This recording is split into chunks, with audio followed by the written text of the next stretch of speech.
દ્વારકામાંથી માનવ કંકાલ મળતા ખળભળાટ મચી ગયું છે। ભાણવડના બરડા ડુંગરમાંથી માનવ કંકાલ મળી આવ્યું છે। એસઓજી, એલસીબી પોલીસ અને ફોરેસ્ટના ડુંગરમાં ધામા સામે આવ્યા। બરડા ડુંગરમાં તંત્ર દ્વારા તપાસનો ધમધમાટ શરૂ કરવામાં આવ્યો।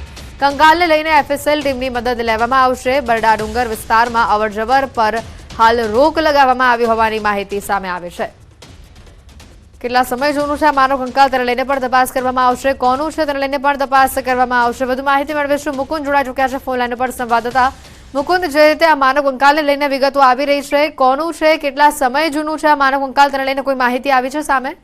જી બિલકુલ, જે પ્રકારે વાત કરવામાં આવે તો દ્વારકા જિલ્લાના ભાણવડ પંથકના જે બરડા ડુંગરમાં છે તેમાં માનવ કંકાલ હોવાની માહિતી દેવભૂમિ દ્વારકા પોલીસને મળતા જ પોલીસ સ્થળ પર પહોંચી હતી। ત્યારે જે બરડા ડુંગરમાં આવેલું કિલેશ્વર છે તે કિલેશ્વર વિસ્તારમાં બે માનવ કંકાલ હતા અને એક વૃક્ષના પેડ પર દોરી વડે જે આ માનવ કંકાલ હતા તે લટકતા હોવાની જાણકારી પણ મળી રહી છે। અને હાલ દેવભૂમિ દ્વારકા, એલસીબી, એસઓજી સહિતની ટીમ છે તે આ ટીમ ત્યાં તપાસ માટે પહોંચી છે અને એફએસએલની મદદ લઈ આ જે કંકાલ છે તે કેટલા જૂના છે અને શું કાર્યવાહી કરવામાં આવશે તે અંગેની તમામ જે પ્રક્રિયા છે તે પોલીસ દ્વારા હાલ હાથ ધરી છે। આભાર મુકુંદ માહિતી બદલ।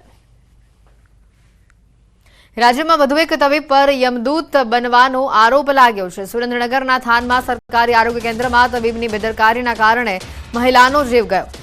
નસબંધીના ઓપરેશન દરમિયાન બેદરકારીના કારણે કંચનબેન પરમાર નામના મહિલાનું મોત થયું હોવાનો પરિવારનો આક્ષેપ છે। ડોક્ટર નિર્મલ સોલંકી પર ઓપરેશનમાં બેદરકારી દાખવવાનો આરોપ છે।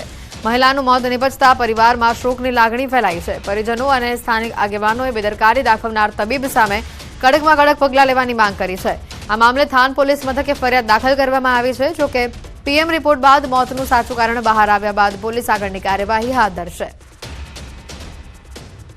આ બેન 100 વાગે ડેથ થયા છે તો અમને મોડા કેમ જાહેર કર્યા, કેમ તાત્કાલિક